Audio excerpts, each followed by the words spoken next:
Most people believe you need at least an hour in the gym, 4 or 5 days a week, to make any real dent in belly fat. That belief is everywhere, in fitness magazines, in influencer routines, in the advice your well-meaning friend gave you last January. And that belief is exactly why so many people quit before they ever see results. They sign up for a gym membership, they block out 90 minutes on the calendar, and by week 3, life gets in the way, and the whole plan collapses. But here's something that flips that assumption on its head. Research into short bursts of daily movement shows that 10 focused minutes, done the right way, every single day, can trigger the same fat-burning switches as a long, exhausting gym session. Stick with me for the next few minutes, because I'm going to show you exactly how that's possible, and I'm going to hand you the 10-minute routine itself, step by step, no equipment, no gym membership required. Something you can do in your living room before your coffee even finishes brewing. If you're serious about finally losing that belly fat, hit like on this video and subscribe now, because what I'm about to show you actually works. Let's talk about why the go big or go home approach usually fails. When someone commits to 90-minute workouts 5 days a week, they're relying almost entirely on willpower. And willpower is a limited resource. It's strong on day 1, shaky by day 10, and usually gone by day 21. That's not a character flaw, it's just how motivation works for nearly everyone. And yet most fitness programs are built as if willpower were infinite. On top of that, your body actively resists long, exhausting sessions. After a brutal workout, you move less for the rest of the day without even noticing it. You take the elevator instead of the stairs. You sit instead of stand. You skip the walk you'd normally take because you're saving your energy, or you're simply too sore to bother. Researchers call this compensatory behavior, and it quietly cancels out a big chunk of the calories you just burned in the gym. So you did the hard workout, felt exhausted, and your total daily movement barely changed. Add in the soreness that keeps people from training again for 3 or 4 days, and you can see why long sessions so often lead to stalled progress instead of steady progress. So the problem was never that people lacked discipline.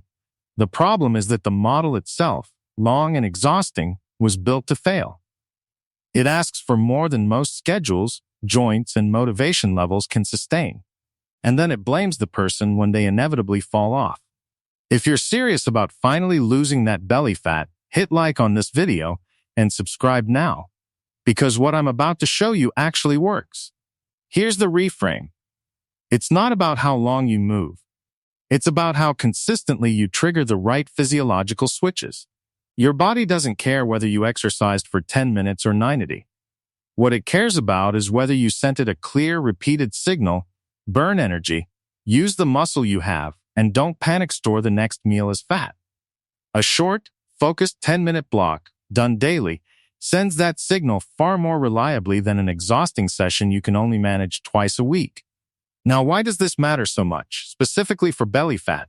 Because the fat sitting around your midsection isn't just sitting there quietly. A portion of it is visceral fat, the kind that wraps around your organs rather than just sitting under your skin. Visceral fat is metabolically active. It releases inflammatory compounds directly into your bloodstream. And that low-grade inflammation has been linked to insulin resistance, elevated blood pressure, and long-term cardiovascular strain. Some researchers describe it almost like a rogue organ, constantly sending chemical signals that quietly interfere with the rest of your metabolism. This isn't only about how your shirt fits or how you look at the beach. It's about a layer of fat that behaves almost like an organ of its own, constantly sending signals that make it easier to store more fat and harder to burn it off. The more of it you carry, the more those signals compound on themselves, which is exactly why belly fat so often feels stubborn compared to fat anywhere else on the body. It isn't just sitting there, it's actively working against you. That's exactly why chasing it with crunches alone never works, and why a smarter, shorter daily approach, one that changes your hormones and your metabolism instead of just burning a few extra calories, can outperform hours of random cardio every single time. So here's what's coming. I'm going to walk you through 3 mechanisms your body uses to hold on to belly fat, and for each one, I'll give you a simple daily action that flips that mechanism in your favor. Then I'll hand you the full 10-minute sequence, laid out minute by minute, so you can start today. Stay with me through this, because by the end, you'll understand exactly why 10 minutes, done consistently, can outperform the workouts you've been dreading. Before we get into it, quick word on where this comes from. Everything here is built from established principles in exercise physiology and metabolic health. The same principles trainers and clinicians use when designing realistic programs for busy people. This isn't medical advice, and if you have an existing health condition, check with your doctor before starting any new exercise routine. With that out of the way, let's get into the 3 mechanisms. Mechanism 1 is insulin and where your body sends fuel. Mechanism 2 is muscle activation and the afterburn effect. And mechanism 3 is deep core activation, the piece almost everyone gets wrong. Let's take them one at a time. Mechanism 1, insulin. Every time you eat, especially carbohydrates, your blood sugar rises and insulin shows up to direct that fuel somewhere. Think of insulin as a traffic controller standing at a busy intersection. Some fuel goes to your muscles for immediate energy, some gets stored in your liver for later, and if there's more coming in than your body needs right now, the rest gets waved into storage as fat, often right around the midsection. The problem isn't insulin itself, it's a body that stays in that storage mode too often. Because you're sitting still after every meal while your blood sugar is still elevated, hour after hour, day after day. Here's lever 1. A short burst of movement right after eating pulls glucose out of your bloodstream through your muscles instead of your fat cells. Even 2 or 3 minutes of squats, marching in place, or stepping up and down on a stair can meaningfully blunt that post-meal spike. It sounds almost too simple to matter, but your muscles act like sponges the moment they contract, soaking up glucose that would otherwise circulate and eventually get stored. Here's lever 2. Pair that with a base of protein and fiber at each meal, so the spike is smaller to begin with, which means your muscles have an easier job to do. Together, these 2 levers mean less fuel gets routed towards storage, day after day, meal after meal. Over weeks, that adds up to a real shift in how your body handles the food you already eat, without changing your calories, your macros, or anything else about your diet at all. Mechanism 2, muscle activation, and what's called the afterburn effect. Here's something most people never learn. The type of movement matters more than the length of it. Short, intense bursts of full-body movement, the kind that get your heart rate up fast, create something called excess post-exercise oxygen consumption. In plain language, your body keeps burning slightly elevated calories for hours after you've finished moving, because it's working to restore itself back to baseline, repairing muscle fibers, replenishing oxygen stores, and clearing out byproducts from the effort. A slow, steady walk doesn't create much of this effect. It's gentle enough that your body barely notices afterward. A tough 2-minute burst of squats, push-ups, or jumping jacks does, because it genuinely disrupts your system enough that recovery becomes real work. This is exactly why a short, intense 10-minute block can rival a much longer low-intensity session, and it's also part of why muscle itself matters so much for a leaner midsection. The more muscle you carry, the more metabolically active tissue your body has working around the clock, even while you're sitting at your desk or asleep.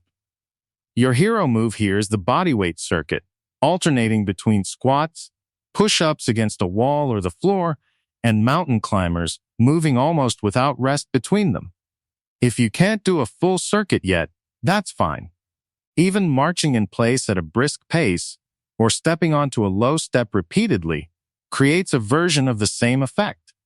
The goal isn't perfection, and it isn't about matching whatever pace looks impressive on video.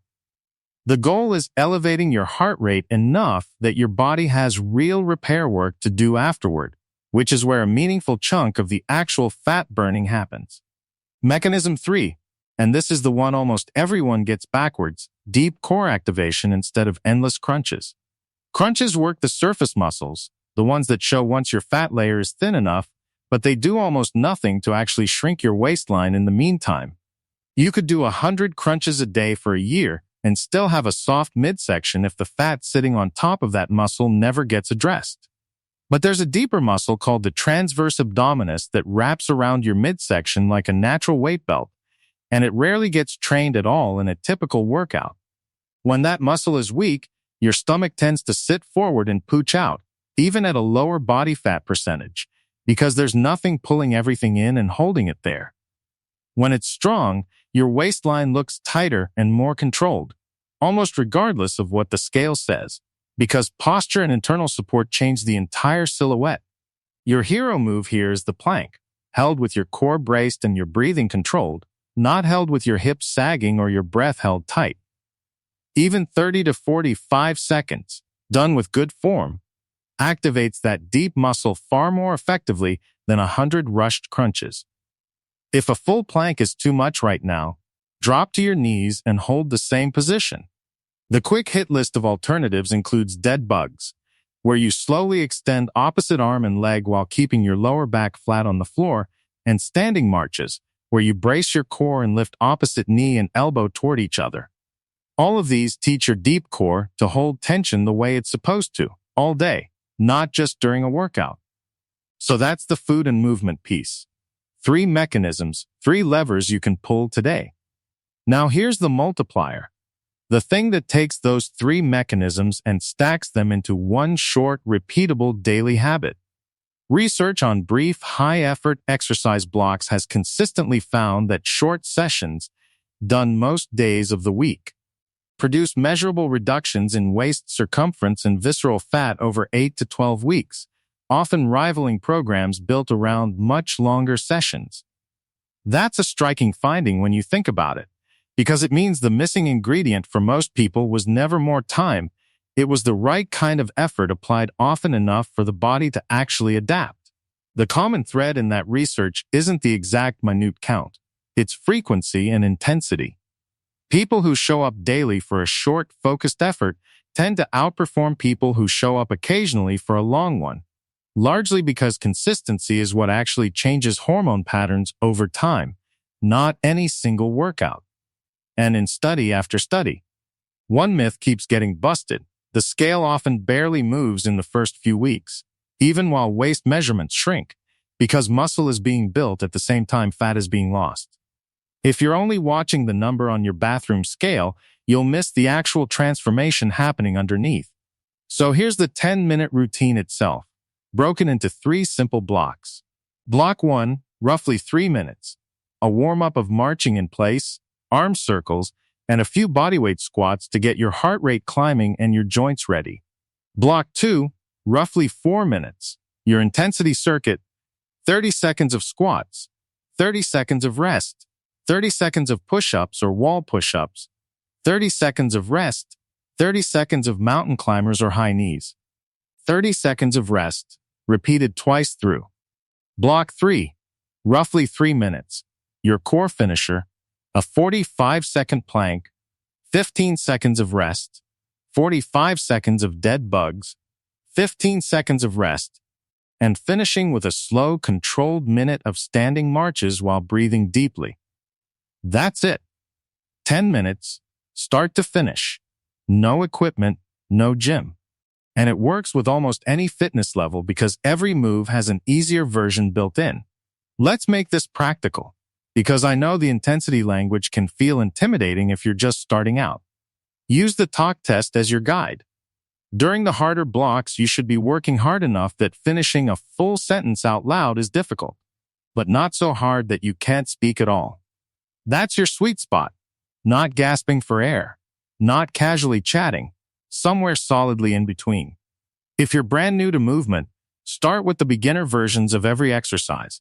Wall push-ups instead of floor push-ups, marching instead of high knees, knee planks instead of full planks, and simply focus on completing all 10 minutes rather than going all out. There's no prize for exhausting yourself on day 1. The prize is showing up again tomorrow. As it gets easier over 1 or 2 weeks, upgrade one exercise at a time, maybe floor push-ups instead of wall push-ups next week, then a longer plank hold the week after that. Small, steady upgrades beat a dramatic jump that leaves you too sore to move for 3 days. Aim to do this most days, ideally 6 or 7 days a week, because the effect comes from repetition, not from occasional heroics. If you miss a day, don't try to make up for it with a longer session tomorrow. Just pick the 10 minutes back up where you left off. Consistency, not intensity, is what actually rewires how your body handles fuel over time. And one safety note that matters: if you feel sharp pain, dizziness, or chest discomfort at any point, stop immediately and check in with a doctor before continuing. And if you're managing an existing health condition, get clearance before you start any new routine. This is meant to challenge you, not to hurt you. Let's bring this back to where we started. Remember the belief we opened with? That real change requires long, exhausting gym sessions? The data doesn't support that. What it supports is a dose-response relationship between consistency and results, meaning the people who show up for 10 focused minutes every day almost always outperform the people who show up for 90 minutes twice a month. Same underlying principle, same 3 mechanisms, applied daily instead of occasionally, and stacked together instead of chased separately. Think about what that actually means for you. No more guilt about skipping the gym because your schedule fell apart. No more all or nothing thinking where a missed workout turns into a missed week. Just 10 minutes, in your living room, in your bedroom, wherever you have a small patch of floor, done consistently enough that your body stops fighting you and starts working with you. That's the real secret hiding behind stubborn belly fat. It was never about finding more hours in your day. It was never about punishing yourself with workouts you dread. It was about using the 10 minutes you already have the right way, applied consistently enough for your hormones and your metabolism to actually respond. So here's your challenge. Don't wait for Monday, and don't wait until you feel motivated. Do the 3 blocks today, right after you finish watching this. 10 minutes, no gym, no excuses. If this helped you see belly fat differently, stick around, because next time I'm breaking down the exact meals that pair perfectly with this routine to speed up what you're about to start seeing in the mirror.